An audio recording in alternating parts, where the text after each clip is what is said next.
Good morning. My name is Marcy, and I'm reading to you today from the Fall River Reporter. Today, Wednesday, February 26th. The first story is titled Fall River City Council Votes to Investigate the Homeless Shelter Operated by Stepping Stone.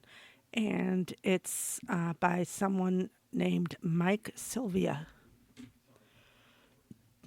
It's been very cold in Fall River, and the recent death of a homeless man in the city has sparked renewed public interest in homeless services.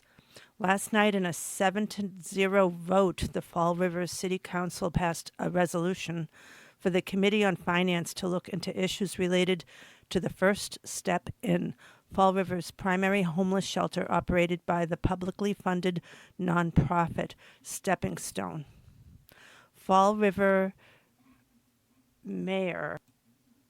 Actually, there's a City of Fall River formal resolution printed in the paper, so I'll read that. Whereas homelessness is a critical issue that affects individuals and families across the city, with many struggling to find adequate shelter, particularly during the coldest months of the year, and whereas the First Step In, operated by Stepping Stone Incorporated, has 30 year-round beds and only opens an additional 20 beds during the coldest winter months, and has a high barrier, high threshold criteria to enter those seeking shelter, often resulting in turning homeless individuals away who are in need of immediate assistance. And whereas the administration has implored Stepping Stone Incorporated to open their substantial meeting place to be used as a warming center during the coldest times of the year, and has offered to staff the warming center with Fall River Emergency Medical Services and Fall River Police Department personnel, but is consistently denied. Now, therefore, be it resolved that the Committee on Finance convene with the administration to discuss ongoing issues relating to the First Step In, providing safe shelter services in the winter for those experiencing homelessness, including challenges regarding adequate funding, barriers to admission, and insufficient bed counts. And now the article goes on. Fall River Mayor Paul Coogan has pushed Stepping Stone, who provides homeless and addiction services in Fall River, to expand their beds from 50 to 125. According to the mayor, they have not only refused to do so, they even refused to allow the mayor into the city's primary homeless shelter. The shelter likely needs a few $100,000 additional dollars to expand to 125 beds. On Saturday, a discussion about the topic aired on local radio station WSAR. Kathleen Shedler Clark, the executive director / clerk of Stepping Stone, called, and there was a heated exchange between her and executive director / chief financial officer of the Fall River Community Development Agency, Michael Dion. After the show, Mike Dion sent Christopher Sylvia, the owner of Christopher's and homeless advocate, a text allegedly from David Clark, the husband of Kathleen Shedler Clark. Christopher summarized everything in a live Facebook video. There are allegations that David Clark sent messages to others, including Mayor Paul Coogan, with the same message. There are also unconfirmed reports that Kathleen Shedler Clark called the show from Florida a horrible look for the senior-most leader of a homeless shelter to be in sunny Florida during the peak cold in Fall River, when the homeless shelter need the most when the homeless need the most service. Also, it was days after a homeless man died from cold exposure. While looking into Stepping Stone, I discovered some information in our Fall River group detailing the highest paid salaries at Stepping Stone. Kathleen Shedler Clark, the executive director / clerk of Stepping Stone, earns $265,000 a year, more than three the income of the mayor of Fall River, and even more than Massachusetts Governor Maura Healey. There are 4 other Stepping Stone employees that earn between $148,000 and $248,000 per year. In total, the top 5 earners at Stepping Stone combined to earn over $1 million. It pays well to help the poor and addicted. According to the U.S. Census, the median income in Fall River is $31,998, which means the Stepping Stone executive director earns more than 8 times Fall River workers. The mayor of Fall River's salary is $122,842 and has far more responsibilities than any nonprofit head in Fall River. The Fall River police chief earns $219,067, or $46,000 less than Kathleen Shedler Clark. Governor Mauree Healey has a base salary of $185,000 and gets $65,000 for housing, putting her total compensation at $250,000. Kathleen Shedler Clark earns $15,000 more than the governor of Massachusetts. There are ethical questions that should be asked. Should people get wealthy helping homeless people and or treating people with addiction? Should organizations that receive 99.9% of their money from taxpayers pay leadership salaries 8 times higher than the people they live among? I'm certain the majority of Stepping Stone employees do a great job at a fair pay, so I'm not targeting the rank and file that do noble work helping the most vulnerable in society. It's the leadership earning over $1 million combined while not opening up 75 beds for a few $100,000. Per 2024 tax records, Stepping Stone received over $15 million and spent over $14 million. Over $10 million just on salaries to provide homeless and addiction services in Fall River. These are the noble rank and file. 99% of all funds to operate Stepping Stone comes from public funds or the taxpayer. Stepping Stone has received $31.3 million in taxpayer funds between 2019 and 2023. As you can see, the governor keeps increasing the amount sent to Stepping Stone. The government keeps increasing the amount sent to Stepping Stone. Yet, homelessness in Fall River not only doesn't go away, it continues to grow, along with the funding. This begs the questions, are homeless services truly here for the homeless or for the people to earn a nice living off the homeless? The answer seems to be both.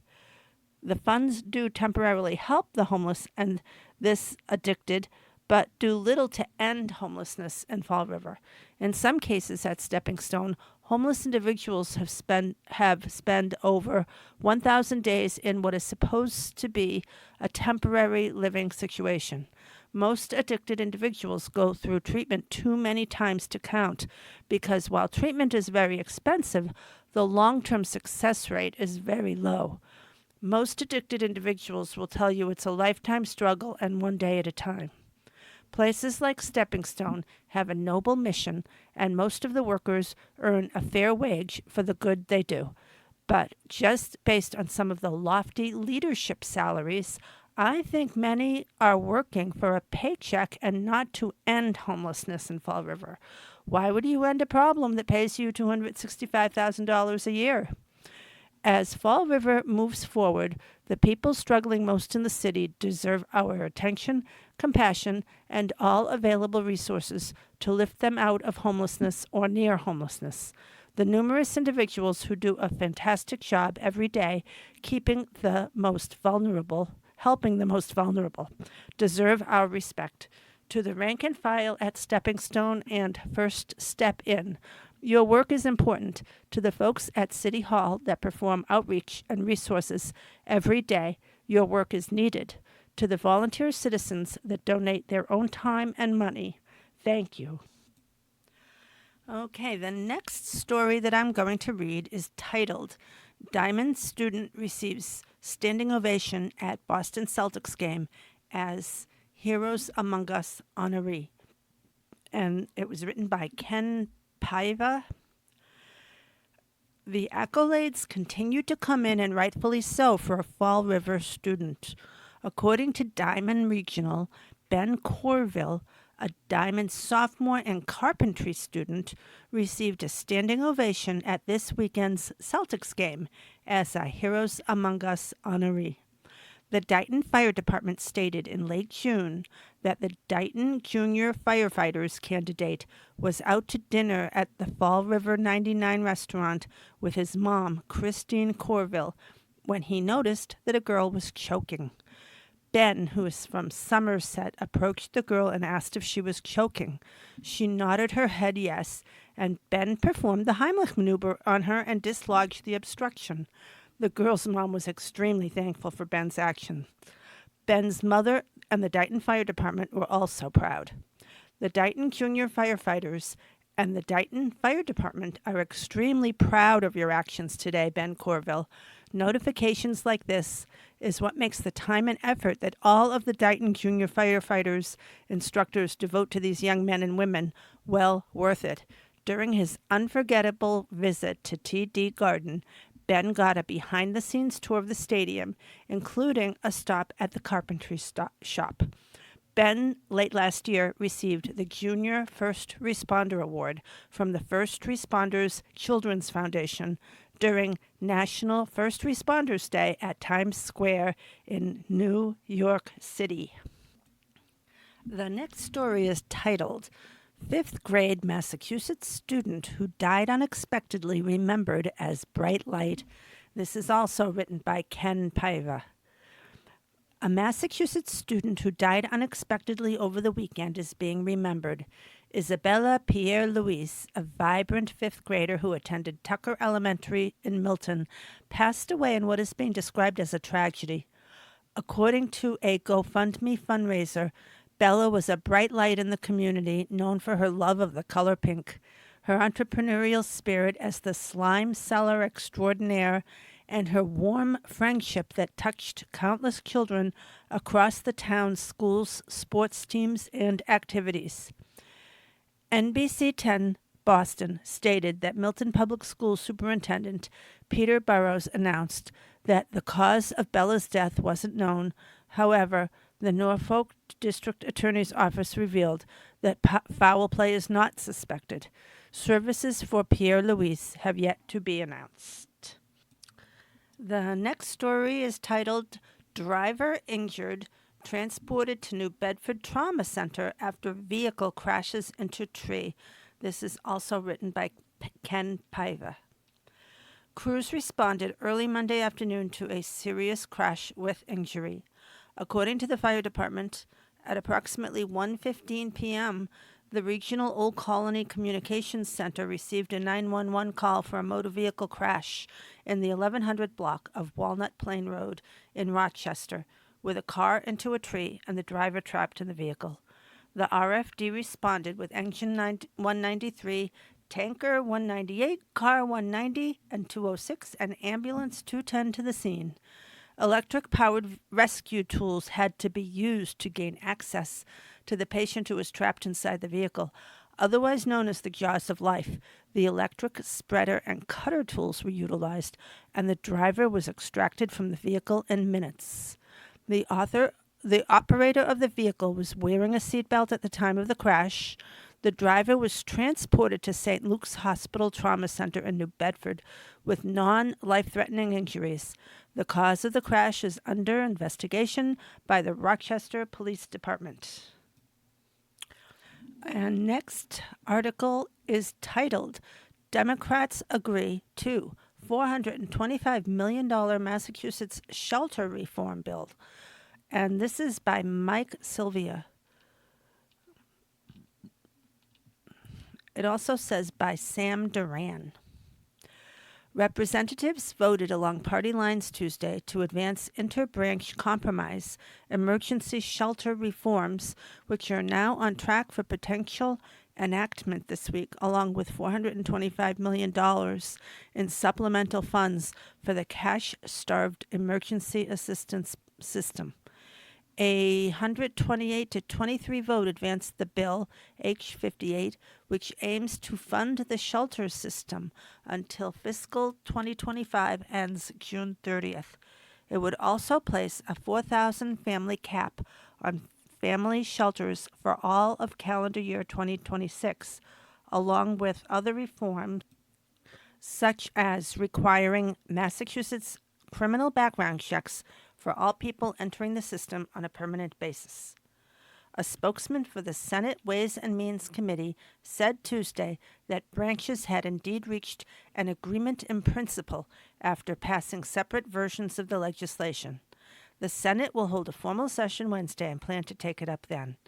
The bill moving back to the Senate institutes a competitive bidding process for EA program services, requires the Healey administration to report on how it plans to phase out the use of hotels and motels as EA shelter sites, and grants an automatic 30-day stay in a temporary respite site while EA applicants gather documentation for housing approval, according to an updated summary shared by the House Ways and Means Committee.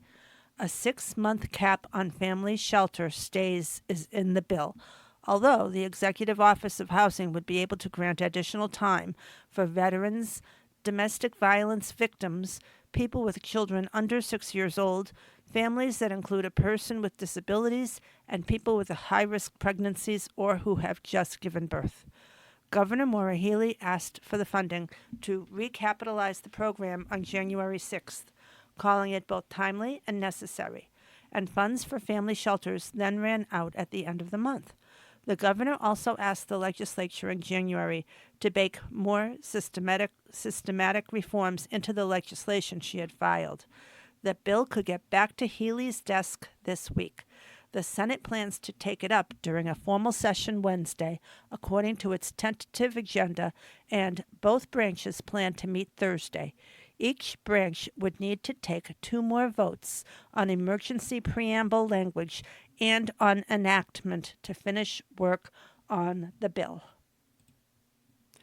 Next story is titled, Man Featured on America's Most Wanted Concerning Fatal Shootings with Police at New Bedford McDonald's Granted Parole with Conditions, by Ken Paiva. A man who was featured on a popular TV show concerning a Bristol County shootout has been granted parole with conditions. According to the parole board, Kevin Jackman and DeMarco Trainum robbed a McDonald's in New Bedford on April 26, 1998. The men ordered the patrons and employees into a back office within the McDonald's at gunpoint. More than a dozen employees and customers were confined in the office. The men instructed an employee to bind the hands of some of the others confined in the office. Jackman and Trainum forced 2 other employees to empty the money from a safe and the cash registers. The employees were ordered to put the money into a canvas sack. 2 police officers arrived at McDonald's, which interrupted the ongoing robbery. The confrontation between the police and both Jackman and Trainum escalated into a shootout. While exchanging gunfire with police, Jackman accidentally shot Trainum, resulting in his death. To escape from the McDonald's, Jackman used 2 women as human shields to prevent the police from firing at him. Jackman put the 2 women in headlocks and continued to fire at the police as he fled with the women. Jackman left the 2 women in a New York City hotel room after the robbery. Nearly 2 months after the robbery, a photograph of Jackman aired on an episode of America's Most Wanted, and he was subsequently arrested in North Carolina. Jackman was convicted of second-degree murder in the death of Trainum by a jury in Bristol Superior Court on November 24, 1999. The murder charge was the most serious of the 41-count indictment. The jury convicted Jackman of 36 counts of the indictment. In addition to second-degree murder, the jury found Jackman guilty of 16 counts of assault by means of a dangerous weapon, unlawful possession of a firearm, 2 counts of kidnapping, armed robbery while masked, use of a firearm while committing a felony, and 14 counts of stealing by confining or putting in fear. Jackman was sentenced to multiple consecutive terms of imprisonment. He was sentenced to serve 9 to 10 years for kidnapping, 2 counts served concurrently, After service of 9 to 10 years, Jackman was sentenced to 4 concurrent terms of 4 to 5 years, 2 counts of assault with a dangerous weapon, 3 unlawful possession of a firearm without a license, and use of a firearm during the commission of a felony. After serving both the 9 to 10 years and 4 to 5 years, Jackman began serving 16 life sentences for the following convictions: second-degree murder, 14 counts of stealing by confining or putting in fear, and armed robbery while masked. The 16 life sentences were ordered to run concurrent to each other and allowed for the possibility of parole after 15 years. When determining parole eligibility for an incarcerated person serving consecutive sentences, the board aggravates the minimum parole eligibility dates for each component sentence to determine a single parole eligibility date. 120 Code Massachusetts Regs 200.08. Jackman attained parole eligibility after 28 years in prison, less earned good time applied to his non-life sentences. The board stated in granting parole that Jackman made his initial appearance before the board after having been incarcerated for 24 years. He indicated to the board that rehabilitative programming has played an important role in his incarceration. He completed approximately 60 programs. Jackman has been employed in the companion program for over 10 years. He enrolled in courses through Massasoit Community College with an anticipated graduation date of spring 2025. Jackman specifically requested that any release date allow him to first graduate in spring 2025 with an associate's degree. Jackman has a limited disciplinary history and is low risk on the LS/CMI assessment tool. The board considered the opposition testimony of the victim's family. Conditions of parole include CRJ for 90 days, report to assigned Massachusetts Parole Office on day of release, waive work for 2 weeks, electronic monitoring for 6 months, supervise for drugs with testing in accordance with agency policy, supervise for liquor abstinence with testing in accordance with agency policy, no contact with victim's family, and must have mental health counseling for adjustment. Next story is titled Rhode Island Man Convicted of Murdering Girlfriend After No Contact Order, written by Ken Paiva. Attorney General Peter Nerona announced today that a Cranston man has been found guilty in Providence County Superior Court for the murder of his girlfriend, 30-year-old Christine Oler, in 2020. On February 24, 2025, following the conclusion of a 5-day jury trial before Superior Court Justice Joseph A. Montalbano, a jury found 46-year-old Victor Colabut guilty of 1 count of domestic second-degree murder, 1 count of domestic assault, third offense, and 1 count of domestic criminal violation of a no-contact order, third offense. Colabut is currently being held without bail at the adult correctional institutions pending a sentencing hearing scheduled on April 28, 2025 in Providence Superior Court. This defendant brutally took Christine Oler's life in a senseless act of rage, said Attorney General Nerona. Perpetrators of domestic abuse seek to exert control over their victims and often will go to extreme measures to maintain it. While nothing can bring Christine back to her family, I hope they can find some semblance of peace, knowing that the defendant will be held accountable. I am grateful to the jury and to the Pawtucket Police Department for their efforts in this case. In the early morning of February 17, 2020, Pawtucket Police and Fire responded to a 911 call for an unknown medical emergency. Upon arrival, police found Christine Oler unresponsive in Colabut's residence with visible injuries to her face. Officers began CPR before rescue personnel transported Christine to Miriam Hospital, where she was later pronounced deceased. Officers detained Kolibat at the scene. He later admitted that he argued with Christine while intoxicated. Neighbors also reported hearing arguing coming from Kolibat's residence earlier in the night. Kolibat's contact with Christine Oler violated a 2020 no-contact order between him and Oler issued following an incident of physical violence. The Pawtucket Police Department works tirelessly to keep our communities safe and to seek justice when tragedies like this occur, said Pawtucket Police Chief Tina Goncalves. I am thankful for the hard work of our detectives, as well as the Attorney General's office, through the investigation and prosecution of this case.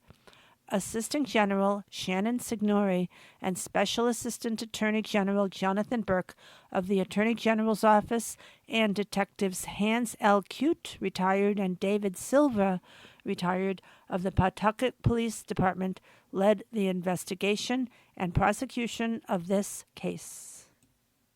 And next story is Ralliers focus on protecting mass mental health jobs.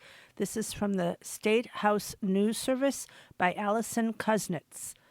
Energized by Governor Maura Healey's pause on shuttering 2 state-run hospitals, hundreds of healthcare workers, labor union members, patient families, and advocates vowed on the State House steps Tuesday to continue their fight to keep the facilities open and stave off layoffs at the Department of Mental Health. We won a battle. We haven't won the war, Jean Colvert McClure, DMH chapter leader at local SCIU 509, said at the boisterous rally, filled with cheers and cars honking in solidarity. But because we're all here and the work we're going to win this war. Healthcare and labor unions had organized their Cares Not Cuts rally days ahead of Healey's abrupt announcement Monday evening that she was suspending her controversial budget plans to shutter Pappas Rehabilitation Hospital for Children in Canton and Pocasset Mental Health Center on Cape Cod. Healey's decision came after weeks of public outcry from Bay Staters and elected officials whose fears over lingering healthcare budget cuts remained on display Tuesday morning. Ralliers held up signs that read, "Save our children, healthcare is a human right," and "No cuts, no closures, save our services." 3 patients in wheelchairs from Pappas, which serves children with severe disabilities, joined the gathering. The governor said her administration will bring together stakeholders to conduct a further review of the care offered at these facilities and make recommendations on the best path forward to ensure we're providing the highest quality of care with the resources at hand. But Healing did not hit the pause button on another cost-saving measure in her budget, slashing the number of DMH case managers from 340 to 170. And that's what we have time for today. This is Marcy signing off on reading the Fall River Reporter.